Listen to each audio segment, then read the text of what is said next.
Imaginez un pays où, en tant qu'immigrant, chaque démarche administrative devient un parcours du combattant. En Europe, certains États adoptent une attitude particulièrement froide, voire hostile, envers les nouveaux arrivants. Aujourd'hui, nous vous présentons le top 10 des pays européens les moins accueillants pour les immigrants. Des lois migratoires controversées au débat sur l'identité nationale, découvrez quel pays dresse le plus de barrières aux migrants. Restez jusqu'à la fin, car le numéro 1 pourrait vous surprendre. N'oubliez pas de vous abonner, de liker et de partager pour nous soutenir et rester informés des dernières actualités sur l'immigration.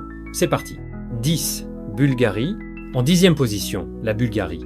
Ce pays des Balkans affiche l'une des proportions d'étrangers les plus faibles d'Europe.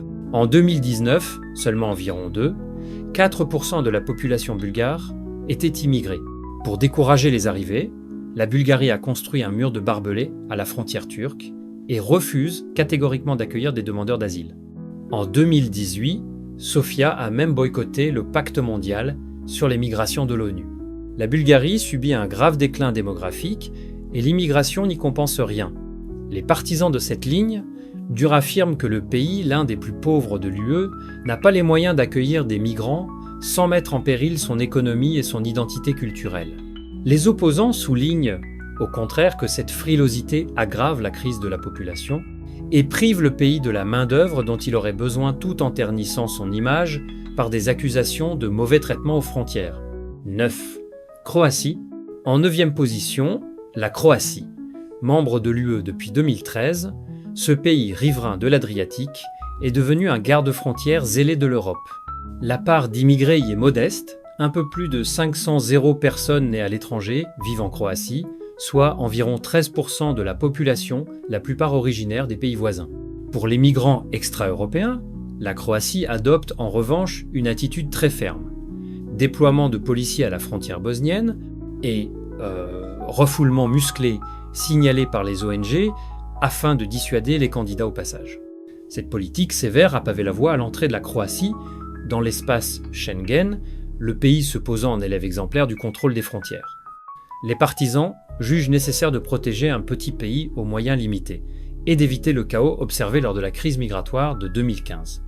Les détracteurs dénoncent des violations des droits humains et estiment que la Croatie, déjà touchée par l'émigration de sa propre jeunesse, aurait intérêt à accueillir un peu plus d'étrangers pour compenser son déclin démographique, au lieu de se fermer complètement. 8. Grèce. En 8e position, la Grèce. Porte d'entrée de l'UE lors de la crise de 2015, la Grèce a depuis durci sa politique migratoire. Le pays compte pourtant de nombreux immigrants, autour de 12% de la population. Confronté à des arrivées massives de réfugiés syriens et afghans il y a quelques années, le gouvernement grec a érigé une clôture d'acier le long de la frontière turque et intensifié les patrouilles en mer Égée. Athènes est accusée de pratiquer des pushbacks illégaux, renvois expéditifs de migrants vers la Turquie sans examen des demandes d'asile. Officiellement, les autorités démentent ces pratiques, tout en revendiquant une politique ferme mais juste pour gérer les flux. Les partisans de la fermeté soulignent que la Grèce a déjà porté un lourd fardeau en 2015 et qu'elle doit protéger ses frontières pour éviter un nouveau chaos. Selon eux, dissuader les traversées périlleuses permet aussi de sauver des vies. A l'inverse, les opposants dénoncent une atteinte aux droits d'asile et aux valeurs humanitaires. Ils rappellent que refouler des personnes vulnérables en mer ou dans des camps surpeuplés est indigne et que la Grèce, confrontée au vieillissement, pourrait bénéficier de l'apport de migrants si elle les intégrait au lieu de les rejeter. 7. Slovaquie. Au 7e rang, la Slovaquie. Ce pays d'Europe centrale a très peu d'immigrés, environ 5% de la population seulement, et se montre farouchement opposé à l'accueil de réfugiés. En 2015, Bratislava a refusé les quotas de réinstallation de l'UE, déclarant qu'elle n'accepterait pas de migrants de cultures trop différentes. Plus récemment, en 2023, un gouvernement ouvertement anti-immigration est revenu au pouvoir, avec la promesse de n'autoriser aucun migrant illégal à rester en Slovaquie. Les partisans de cette politique estiment qu'elle préserve la cohésion nationale et la sécurité d'un petit pays homogène et moins prospère, qui ne pourrait intégrer des étrangers sans difficulté. Les opposants dénoncent un repli égoïste contraire à la solidarité européenne. Selon eux, la Slovaquie se prive volontairement de nouveaux talents alors qu'elle subit un exode de ses jeunes et un vieillissement de sa population et alimente un climat xénophobe peu enviable. 6. Royaume-Uni. En 6e position, le Royaume-Uni, même hors UE, ce pays reste emblématique des tensions migratoires en Europe. Environ 6% des habitants du Royaume-Uni sont nés à l'étranger, mais ces dernières années, le pays a adopté l'une des politiques migratoires les plus restrictives.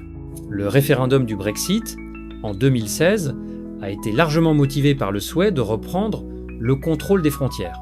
Depuis, le gouvernement britannique a mis en place un environnement hostile pour les migrants illégaux accès aux emplois, au logement et aux aides rendues très difficiles, et a adopté une loi prévoyant d'expulser les demandeurs d'asile arrivés illégalement vers des pays tiers. Un projet d'accord pour envoyer ces migrants au Rwanda a d'ailleurs été signé, une mesure choc, actuellement bloquée par les tribunaux, mais révélatrice de la volonté de dissuasion de Londres. Les partisans de la ligne dure au Royaume-Uni affirment que le pays était dépassé par l'immigration et que ces mesures protègent les emplois, les services publics et la souveraineté nationale. Ils mettent en avant la lutte contre les passeurs et la dangerosité des traversées de la Manche pour justifier des décisions radicales. Les opposants, eux, dénoncent une approche inhumaine, qui bafoue le droit d'asile et abîme l'image d'un pays longtemps ouvert. Ils soulignent également l'effet boomerang économique. Plusieurs secteurs britanniques font face à un manque de main-d'œuvre depuis le Brexit et la réduction de l'immigration, ce qui pourrait freiner la croissance à terme. 5. Autriche. En 5e position, l'Autriche. Ce pays alpin a accueilli historiquement de nombreux migrants, près de 19%. De la population était née à l'étranger en 2018, mais il a durci sa politique ces dernières années. Après la vague migratoire de 2015, où l'Autriche a vu transiter des milliers de réfugiés vers l'Allemagne, Vienne a rapidement instauré des quotas annuels limitant le nombre d'asiles accordés et renforcé les contrôles à ses frontières. En 2017, une coalition incluant l'extrême droite a mis l'accent sur la lutte contre l'immigration illégale et l'islam politique. L'Autriche a même refusé de signer le pacte de l'ONU sur les migrations, signifiant son refus de tout engagement international en la matière. Les partisans de la fermeté en Autriche estiment que ces mesures ont permis de stabiliser la situation après 2015 et d'éviter une surcharge des dispositifs sociaux. Selon eux, il faut d'abord intégrer les nombreux immigrés déjà présents et préserver la sécurité face à d'éventuelles menaces terroristes. Les opposants y voient, au contraire, une dérive populiste dans un pays pourtant riche. Ils rappellent que l'économie autrichienne tourne grâce à des travailleurs immigrés dans bien des secteurs et que le pays qui vieillit aura encore besoin de sang neuf. Ils dénoncent aussi la banalisation de discours xénophobes qui entament la tradition autrichienne d'accueil humanitaire. 4. Danemark. À la 4e place, le Danemark. Ce pays scandinave a l'une des politiques migratoires les plus restrictives de l'UE, alors même qu'environ 15% de sa population immigrée et descendants est d'origine étrangère. Depuis les années 2010, tous les gouvernements danois, y compris sociaux-démocrates, ont adopté des lois sévères pour décourager l'arrivée de réfugiés et migrants non européens. Citons la loi dite des bijoux, en 2016, autorisant la confiscation des objets de valeur des demandeurs d'asile pour financer leur séjour, ou encore l'annonce d'une politique de zéro réfugié visant à externaliser complètement l'asile. Le Danemark souhaite envoyer les candidats à l'asile hors d'Europe en Afrique, par exemple, pour qu'ils y attendent le traitement de leur dossier. Les partisans danois de ces mesures affirment qu'elles protègent le généreux modèle social du pays. Pour eux, le Danemark évite ainsi la formation de ghettos et maintient une cohésion forte en limitant l'arrivée de populations difficiles à intégrer. Ils soulignent d'ailleurs que ces positions sont largement soutenues par les électeurs. A l'inverse, les détracteurs dénoncent un abandon des idéaux humanitaires du Danemark, autrefois réputé pour son ouverture. Ils pointent du doigt le sort des réfugiés syriens à qui l'on retire le permis de séjour malgré les dangers ou le choc provoqué en Europe par la politique danoise. De plus, certains secteurs économiques manquent de bras au Danemark, et cette fermeture risque d'aggraver la pénurie de main-d'œuvre à long terme. 3. Italie. Sur le podium, en 3e position, l'Italie. Ce pays du sud de l'Europe est en première ligne face aux migrations en Méditerranée.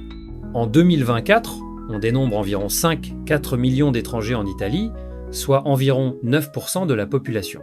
Mais l'Italie s'estime débordée par les arrivées incessantes de migrants par la mer. L'île de Lampedusa, au sud de la Sicile, voit chaque année des dizaines de milliers de personnes débarquer après des traversées périlleuses. Pour reprendre la main, Rome a fermé ses ports aux navires humanitaires. Dès 2018, le ministre Matteo Salvini a interdit l'accès des ports italiens aux bateaux de sauvetage, une politique que poursuit Giorgia Meloni, en renforçant les accords avec la Libye et la Tunisie et en limitant l'action des ONG en mer. Les partisans de la ligne dure en Italie affirment que le pays ne peut pas être le camp de réfugiés de l'Europe. Ils déplorent un manque de solidarité des autres États de l'UE et estiment nécessaire de dissuader les traversées qui mettent en danger des vies et pèsent sur les communautés locales centres d'accueil saturés, tensions dans les petites îles, etc. Les opposants, eux, dénoncent une politique qui conduit à plus de naufrages tragiques en Méditerranée et viole les obligations internationales de sauvetage en mer et d'asile. Ils rappellent que l'Italie est un pays en déclin démographique et économique et que bon nombre d'émigrants arrivés pourraient contribuer au marché du travail. Beaucoup occupent déjà des emplois difficiles dans l'agriculture ou le bâtiment. Selon eux, une meilleure répartition européenne et une intégration réussie seraient bien plus bénéfiques que ce bras de fer aux frontières. 2. Pologne. En seconde place, la Pologne. Ce pays d'Europe de l'Est s'oppose farouchement à l'immigration en provenance d'Afrique ou du Moyen-Orient. Hormis l'accueil massif des Ukrainiens, la Pologne n'accueille pratiquement aucun migrant. En 2019, à peine 5% de sa population était née à l'étranger ou issue de l'immigration. Varsovie a refusé, dès 2015, les quotas de réfugiés de l'UE. En 2021, elle a même érigé un mur de 186 km à sa frontière orientale pour stopper toute intrusion de migrants. Les dirigeants polonais revendiquent la défense de l'identité nationale et de la sécurité. Pour les partisans, la Pologne a évité les problèmes d'intégration rencontrés, selon eux, en Europe de l'Ouest, en maintenant une politique de tolérance zéro. Ils soulignent que le pays a tout de même accueilli massivement les Ukrainiens culturellement proches, ce qui prouve qu'il n'est pas hermétique, mais qu'il choisit qui aider. Les opposants dénoncent une approche sélective, empreinte de xénophobie. Ils pointent le contraste entre le traitement des réfugiés ukrainiens et celui des demandeurs d'asile du Moyen-Orient, bloqués dans les forêts, à la frontière, parfois au péril de leur vie. Ils estiment que ce refus obstiné de toute diversité finira par nuire à l'économie polonaise, qui aura besoin de migrants à l'avenir et isole moralement la Pologne au sein de l'UE. 1. Hongrie. En première position, la Hongrie. Ce pays dirigé par Viktor Orban incarne l'opposition totale à l'immigration non européenne. En 2015, la Hongrie s'est barricadée en érigeant une double clôture barbelée à sa frontière sud, fermant la principale route des Balkans aux migrants. Depuis, le gouvernement Orban n'a cessé de renforcer l'arsenal anti-immigration. Aujourd'hui, les ressortissants étrangers représentent moins de 2% de la population, l'un des taux les plus bas d'Europe. Budapest a non seulement refusé catégoriquement d'accueillir des réfugiés, mais a aussi inscrit dans sa constitution qu'aucune population étrangère ne pouvait être installée en Hongrie. En 2018, une loi dite Stop Soros a été adoptée pour criminaliser l'aide apportée aux migrants en situation irrégulière, faisant peser des menaces judiciaires sur les ONG humanitaires. Les partisans d'Orban affirment qu'il a sauvé la Hongrie d'une invasion migratoire et préservé son identité chrétienne. Ils applaudissent une politique qui, selon eux, a évité les problèmes de terrorisme ou de ghettoisation observés ailleurs. A l'inverse, les opposants, surtout à l'étranger, accusent Orban d'attiser la peur de l'autre pour renforcer son pouvoir. Ils rappellent que la Hongrie reçoit des fonds européens, mais refuse de partager l'effort d'asile, et que cette intransigeance a contribué à sa mise à l'écart sur la scène européenne. Enfin, certains soulignent l'hypocrisie du gouvernement Orban, qui, discrètement, commence à faire venir de la main-d'œuvre asiatique pour compenser la pénurie de travailleurs locaux, tout en continuant de clamer son refus des migrants. Un paradoxe révélateur du fossé entre le discours politique et la réalité économique. Nous venons de parcourir 10 pays d'Europe peu enclins à accueillir des immigrants, chacun avec ses raisons historiques, économiques ou politiques, de la construction de murs à la promulgation de lois d'exception. Ces États ont choisi la fermeté au risque de controverses. Ce tour d'horizon met en lumière une Europe divisée entre, d'un côté, la protection des identités nationales et des intérêts immédiats, et de l'autre, les principes de solidarité et d'humanité. Découvre nos autres vidéos, tout aussi passionnantes, qui t'attendent juste ici. Clique maintenant et retrouvons-nous tout de suite de l'autre côté. Dites-nous en commentaire ce que vous pensez de ces politiques.